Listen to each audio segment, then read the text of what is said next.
anyone under the age of 21 will continue. Tradition, shackles and bones, and the boogie started. The law has failed time and time again. We are angry. For students to showcase their talent.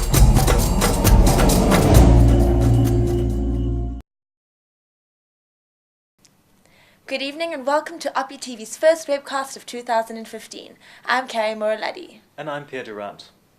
In tonight's news, the debate stemming from the Rhodes Must Fall trend has continued at the university, amidst more protests from the black student movement.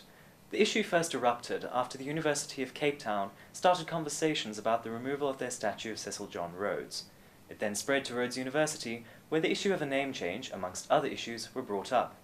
This resulted in an emergency student body meeting. OppiTV followed up on the continuing debates.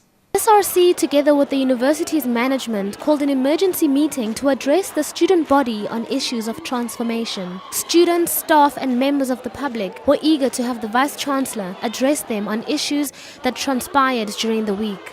I think that there are certain issues at this university where there is no debate, where it isn't about balancing the debate. It isn't about two sides of the story. There is one side to the story. There is no argument for why Rhodes University should have the name Rhodes. There is no argument for why this town should still be named the town of Colonel Graham. There is no balance the debate here. It is actually deeply depoliticizing to maintain this idea of objectivity. We are a university.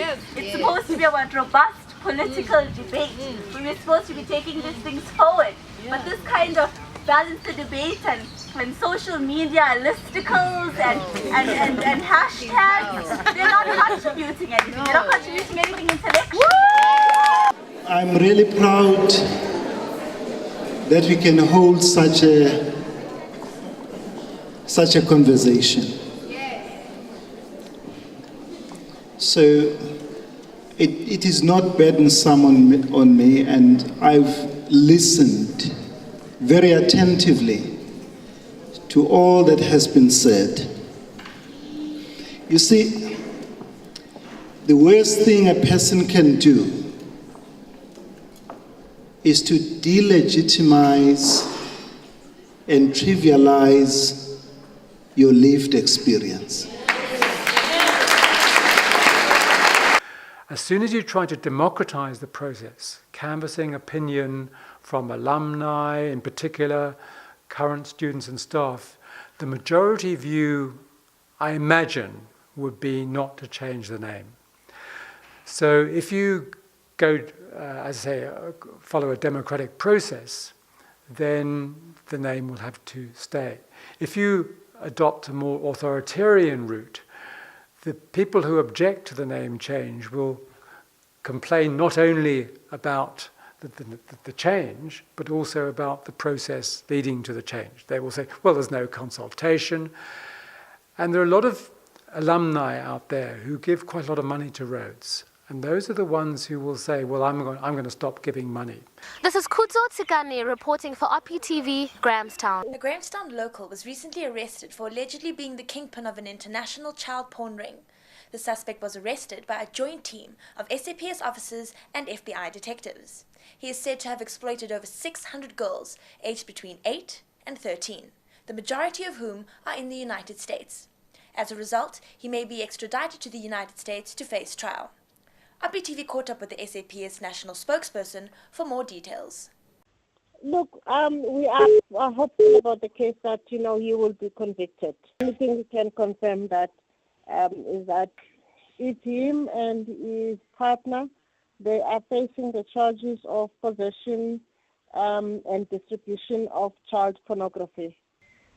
And he has appeared in court. He's appearing again in April, the 24th of April. Remember, the case is new and it's in court. I can't really give you much on it because the case is still in court.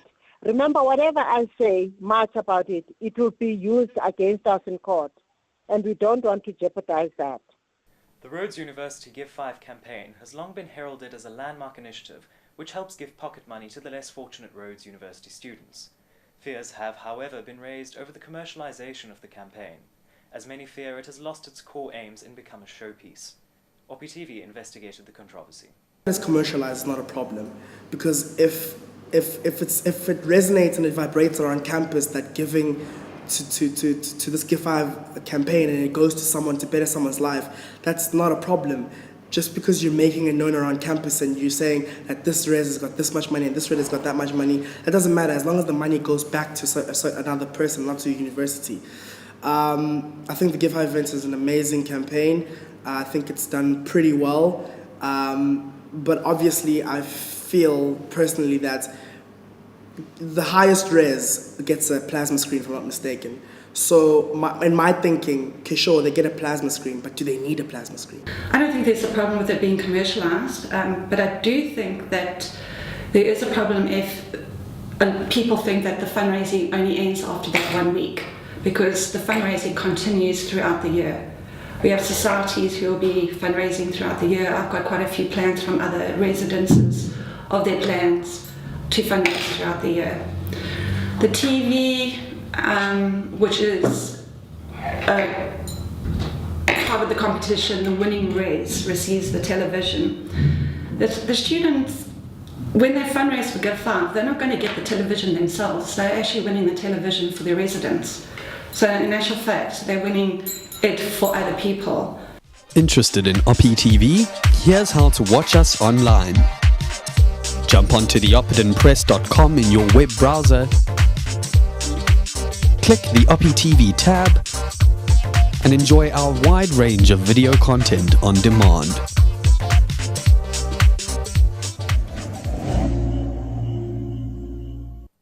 This last weekend, the Kenton Beach Party took place. It's an annual beach party at the Kariga Beach in Kenton.